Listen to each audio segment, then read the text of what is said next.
ദേശാഭിമാനി മുഖപ്രസംഗം 2024 ഏപ്രിൽ 10. ജനങ്ങളെ അവഗണിക്കുന്ന തെരഞ്ഞെടുപ്പ് കമ്മീഷൻ. തെരഞ്ഞെടുപ്പും അതിൻ്റെ പെരുമാറ്റച്ചട്ടങ്ങളുമൊക്കെ ജനങ്ങൾക്ക് വേണ്ടിയാണെന്ന ജനാധിപത്യ തത്വം BJPയുടെ വിനീതദാസരായ തെരഞ്ഞെടുപ്പ് കമ്മീഷന് അറിയില്ലെന്നതാണ് റംസാൻ വിഷു ഉത്സവ ചന്തകൾക്ക് വിലക്കേർപ്പെടുത്തിയ നടപടിയിൽ നിന്ന് വ്യക്തമാകുന്നത്. BJPയുടെ താൽപ്പര്യത്തിനനുസരിച്ച് പ്രവർത്തിക്കുക എന്ന ലക്ഷ്യമാണ് ഈ തീരുമാനത്തിന് പിന്നിലെന്ന് കാണാം. അതിനുവേണ്ടി ന്യായവിലയ്ക്ക് നിത്യോപയോഗ സാധനങ്ങൾ ലഭിക്കാനുള്ള ജനങ്ങളുടെ അവകാശം കവർന്നെടുക്കുക കൂടി ചെയ്തപ്പോൾ ഇരട്ടി നീതി നിഷേധമായി. വിദ്വേഷം പ്രചരിപ്പിക്കാൻ മാത്രം പടച്ചുണ്ടാക്കിയ കേരള സ്റ്റോറി എന്ന സിനിമ ജനങ്ങളുടെ നികുതിപ്പണം കൊണ്ട് നടത്തുന്ന ദൂരദർശനിലൂടെ പ്രദർശിപ്പിച്ചതിൽ ഒരു ചട്ടലംഘനവും കാണാത്തവരാണ് ഉത്സവവേളയിൽ സാധാരണ ജനങ്ങൾക്ക് ന്യായവിലയ്ക്ക് അവശ്യ സാധനങ്ങൾ വിതരണം ചെയ്യാൻ ഉദ്ദേശിച്ച് രൂപം നൽകിയ ഉത്സവ ചന്തകൾ വിലക്കിയത്. അതിന് ഇടയാക്കിയതാകട്ടെ BJPയുടെയും കോൺഗ്രസിൻ്റെയും ഇടപെടലും. തെരഞ്ഞെടുപ്പ് കമ്മീഷൻ തീരുമാനത്തിനെതിരെ കൺസ്യൂമർ ഫെഡ് ഹൈക്കോടതിയിൽ സമർപ്പിച്ച ഹർജിയിലാണ് ഇനി പ്രതീക്ഷ. സാധാരണക്കാരൻ്റെ കുടുംബ ബജറ്റിനെ അനിശ്ചിതത്വത്തിലാക്കിയ നടപടിക്ക് കാരണമായത് പ്രമുഖ രാഷ്ട്രീയ പാർട്ടികളാണെന്നത് ജനാധിപത്യത്തെ ലജ്ജിപ്പിക്കുന്നു. ജനവിരുദ്ധ സർക്കാരുകളാൽ നിയമിതമായ തെരഞ്ഞെടുപ്പ് കമ്മീഷൻ എത്രമാത്രം ജനവിരുദ്ധമാകാമെന്നത് ആശങ്ക ഉളവാക്കുകയും ചെയ്യുന്നു. സംസ്ഥാന ഭരണകക്ഷിയുടെ മേന്മ പ്രദർശിപ്പിക്കാനോ വമ്പു പറയാനോ അല്ല, ജനങ്ങൾക്ക് കഴിയുന്നത്ര കുറഞ്ഞ വിലയ്ക്ക് സാധനങ്ങൾ എത്തിക്കുക എന്ന ജനകീയ സർക്കാരിൻ്റെ ഉത്തരവാദിത്തം നിറവേറ്റുന്നതിൻ്റെ ഭാഗമായാണ് ഉത്സവ ചന്തകൾ നടത്താൻ തീരുമാനിച്ചത്.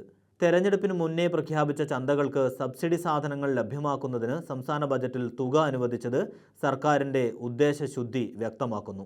വിപണി ഇടപെടലിൻ്റെ ഭാഗമായി കൺസ്യൂമർ ഫെഡ് ഉത്സവ ചന്തകൾ സംഘടിപ്പിക്കുന്നത് ബൈലോ പ്രകാരം സഹകരണ നിയമത്തിന് അനുസൃതമായുമാണ്. സബ്സിഡി തുക അനുവദിക്കേണ്ടത് തെരഞ്ഞെടുപ്പ് പ്രഖ്യാപനത്തിന് ശേഷമായതിനാൽ സാങ്കേതികമായി തെരഞ്ഞെടുപ്പ് കമ്മീഷൻ്റെ അനുവാദം ആവശ്യമാണ്.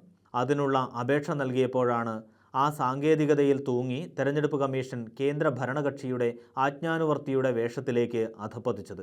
റംസാനും വിഷുവും അടുത്തതോടെ തെരഞ്ഞെടുപ്പ് പ്രക്രിയ കഴിയും വരെ നടപടി നീട്ടിവെക്കാനുള്ള ഉത്തരവ് ജനങ്ങളെ ബുദ്ധിമുട്ടിലാക്കി ജനവികാരം സർക്കാരിനെതിരെ തിരിക്കാമെന്ന BJPയുടെ വ്യാമോഹത്തിന് ചൂട്ടുപിടിക്കാൻ മാത്രമായിരുന്നുവെന്നും തെളിയുന്നു.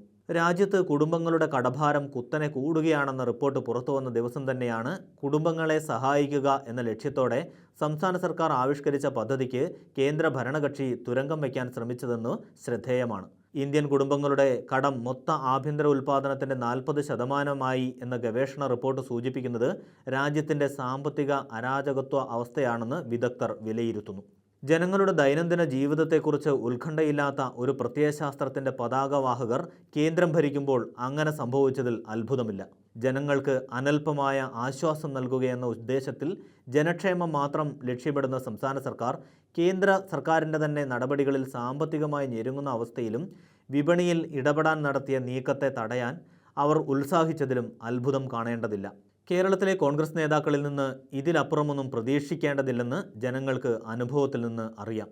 ജനരോഷം ഭയന്ന് തെരഞ്ഞെടുപ്പ് കമ്മീഷന് കത്തെഴുതി തലയൂരാനുള്ള പ്രതിപക്ഷ നേതാവിൻ്റെ ശ്രമവും എല്ലാം ശ്രദ്ധിക്കുന്ന ജനത്തിനു മുന്നിൽ പാഴാകുകയുള്ളൂ. വോട്ടെടുപ്പിൽ അവരത് പ്രകടമാക്കുകയും ചെയ്യും.